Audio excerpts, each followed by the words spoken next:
नमस्कार प्रिय दर्शकों, हाजिर हूं मैं आज एक लग्न की चर्चा करने के लिए। एक ऐसे लग्न की चर्चा जिसके बारे में प्रारंभ में ही मैं कहूंगा मैजिकल पर्सनालिटी, जादुई व्यक्तित्व। प्रिय दर्शकों, इस लग्न के बारे में जब मैं इसकी कमियों को ढूंढ रहा था, जाहिर सी बात है जब मैं अच्छाई बताऊंगा तो मुझे कमियां भी बतानी पड़ेंगी, क्योंकि सिक्के के एक पहलू नहीं हो सकते। तो जो चीज मेरे सामने आई वो ये था कि इनकी अच्छाइयां ही इनके लिए कई बार कमियों का कारण बनती हैं, यानी कमियां ढूंढना भी मुश्किल। अब सवाल उठता है कि क्या बिना कमी के कोई हो सकता है? जवाब है नहीं। हर किसी में कुछ अच्छाई है तो कुछ बुराई है। प्रिय दर्शकों, असल में देखा जाए तो हर लग्न की अपनी अपनी विशेषता है। इस लग्न की यानी कुंभ लग्न की जो विशेषता है वो अपने आप में बड़ा ही अद्भुत है और समझने योग्य है, जानने योग्य है। जरूरी नहीं है कि आप कुंभ लग्न के हों, पर मैं फिर भी कहूंगा आज इस कार्यक्रम को सुनिए और जानिए। मैं भी कुंभ लग्न का नहीं हूं, परंतु इस विषय को बताने में मैं उतनी ही दिलचस्पी लूंगा, क्योंकि इस लग्न की बातें ही थोड़ी अलग हैं।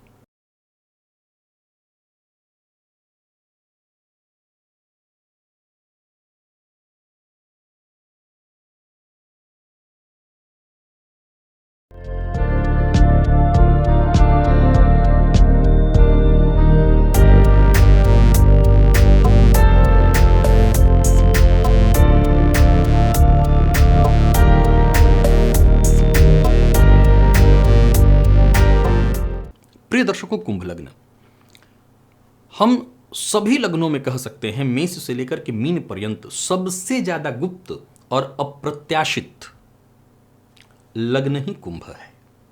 वृश्चिक के पास भी यह क्षमता है, उसके अंदर भी गुप्त चीजें हैं, पर अप्रत्याशित कुंभ के पास ही है। बेहद स्वतंत्र व्यक्तित्व, अनोखा। और कैसा अनोखा? थोड़ा सनकी भी। अब ये सनकी इसकी बुराई नहीं है, ये सनकी, ये शब्द जो है इसके परिवार वालों की तरफ से है।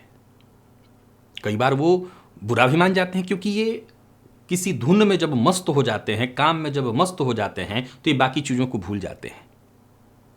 एक उदाहरण प्रारंभ में ही दे दूं कि ये बातचीत करने में जब मस्त हो जाएं, तो घर से चले थे कुछ काम करने के लिए और बातों ही बातों में क्या करना था वो भूल जाएंगे। बात करते करते हो सकता है जब पहुंचेंगे, अच्छा ये काम करना था, उनको याद ही नहीं रहता। तो फलता उनके घर वाले कई बार चिढ़ जाते हैं उनके इस व्यक्तित्व से।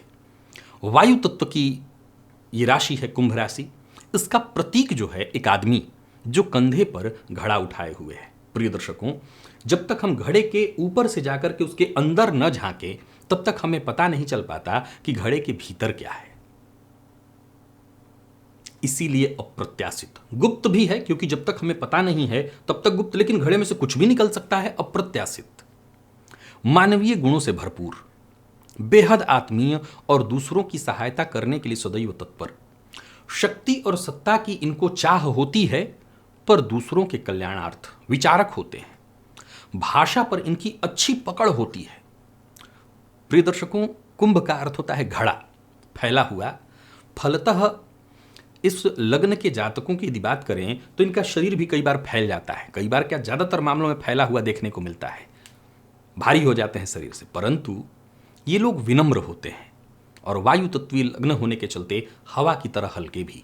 शरीर के वजन से नहीं, विनम्रता के मामले में, सबके साथ घुलने और मिलने के मामले में ये बेहद हल्के होते हैं। बात में इनके दम होता है। अपनी बातों की वजह से ही ये हमेशा हर जगह छाए रहते हैं। आंदोलन, प्रिय दर्शकों, आंदोलन इनके व्यक्तित्व का एक हिस्सा होता है, इसलिए राजनीति में भी बहुत सफल होते हैं। लेकिन ये आंदोलन वो वाला नहीं है जहां हिंसक कोई प्रदर्शन हो। ये आंदोलन वो वाला है जहां परिवर्तन की चाह इनके मन में हो। ये सदैव कुछ नया करने की प्रवृत्ति रखते हैं। इनका व्यक्तित्व तो कुछ इस प्रकार है कि अगर एक ही नौकरी कर रहे हैं, एक ही व्यापार कर रहे हैं, तो ये उससे ऊब जाते हैं। ये आंदोलन इनके जो भीतर पनपता है ऐसा ही है, परिवर्तन का आंदोलन, हमेशा कुछ नया हो, कुछ अलग हो। ये उस तरह के आंदोलन के सहयोगी होते हैं। ये लोग अगर देखा जाए तो सामान्यतया कमोबेश सभी लग्नों के साथ ये जुड़ जाते हैं और सभी लग्नों के द्वारा इनको पसंद भी किया जाता है। मैं फिर दोहरा दूं कि अगर बात आप सिंह की सोच रहे हैं तो सिंह भी के साथ भी इनका सामंजस्य बैठ जाता है, और किसी भी नए कार्य को करने के लिए तो जैसे ये हमेशा तत्पर ही रहते हैं। उन्हें बंध कर काम करना बिल्कुल पसंद नहीं है। अब सवाल ये उठता है कि आप ऐसा नहीं कि नौकरी नहीं कर रहे होंगे। प्रिय दर्शकों, यहां एक बात आपको समझाना चाहता हूं। संभव है कि आप नौकरी कर रहे होंगे। अरे भाई, कुंभ लग्न राशि वालों का पेट चल रहा है ना, तो कैसे चल रहा है? कुछ ना कुछ कर ही के चल रहा है। मैं ये बात कर रहा हूं उनके व्यक्तित्व की। ये बात तो आज के हालात की है, परिस्थितियों की है कि भाई आप परिवार में बंधे हैं, परिवार का भोजन चलाना है, तो उसके लिए आपको कहीं ना कहीं जरूरत पड़ती है, बंधना भी पड़ता है, लेकिन आपका व्यक्तित्व इसको स्वीकार नहीं करता। प्रिय दर्शकों, इस लग्न के जातक या इस राशि के जातक की भी यदि मैं चर्चा करूं तो ज्योतिष बनना और राजनीति के क्षेत्र में जाना बड़ा ही बेहतर हो सकता है। क्यों? क्योंकि केवल बेहतर वक्ता नहीं है, बेहतर वक्ता होने के साथ साथ बेहतर श्रोता भी हैं, न्यायप्रिय हैं, और जाहिर सी बात है शनिदेव की मूल त्रिकोण राशि है, फलतः न्यायप्रिय होने के साथ साथ अन्याय के खिलाफ लड़ने वाले भी हैं, और सदैव खुद भी उत्साहित रहते हैं। उत्साह की इनके अंदर कोई कमी नहीं। भले इनका वजन ज्यादा हो जाए, ये भारी हो जाए, पर इनके अंदर उत्साह की कमी नहीं होती। उत्साह से पूरी तरह से लबालब भरे रहते हैं ये। अच्छा, एक और बात, कई बार कुंभ लग्न के जातकों को आप जब सामने से प्रत्यक्षतः देखेंगे तो आपको महसूस होगा कि ये आलसी होते हैं, क्योंकि शनि से प्रभावित लग्न है। याद रखिएगा कि शनि से प्रभावित लग्नों की एक समस्या ये होती है कि उनकी चीजें डिले होती हैं, तो कुंभ के साथ भी ये होता है। लेकिन मूलतः ये स्वभाव से आलसी नहीं होते। ये चाहे शरीर इनका कितना भी फैल जाए, पेट कितना भी बाहर निकल जाए, ये मूल इनका जो स्वभाव होता है, इनके अंदर उत्साह सदैव रहता है। संवेदनशील होते हैं, और संवेदनशील होने के साथ साथ इनका सेंस ऑफ ह्यूमर तो कहना ही नहीं। आप जानते हैं, बातों ही बातों में कब आपकी बात से, आप ही की बातों से आपको लपेट लेंगे, कह नहीं सकते हैं। यही वजह है कि इनसे सभी लोग या बाकी के सभी दूसरे लोग प्रभावित हो जाते हैं। प्रिय दर्शकों, इनका जो मूल व्यक्तित्व की पहचान है वह है इनकी दार्शनिक विचारधारा। विचारक एक बड़ा गंभीर प्रश्न है, इस पर मैं पहले भी बोल चुका हूं कि विचारक और दार्शनिक विचारधारा होने का मतलब यह नहीं है कि हर कुंभ लग्न का जातक दर्शन शास्त्र जाकर के पढ़ा हुआ है। ये गलत है। दार्शनिक विचारधारा कहीं से भी निकल सकती है। एक सामान्य किसान जो खेत में काम कर रहा है वो दार्शनिक हो सकता है। एक मिठाई बनाने वाला कुंभ लग्न का वो दार्शनिक हो सकता है। दार्शनिक होने का ये मतलब कतई नहीं कि वो दर्शन शास्त्र को ही पढ़ा हुआ हो। वो अपने जीवन के चीजों से, समस्याओं से, अच्छाइयों से, बुराइयों से सीखता है, और फलतः सीखते सीखते दार्शनिक हो जाता है।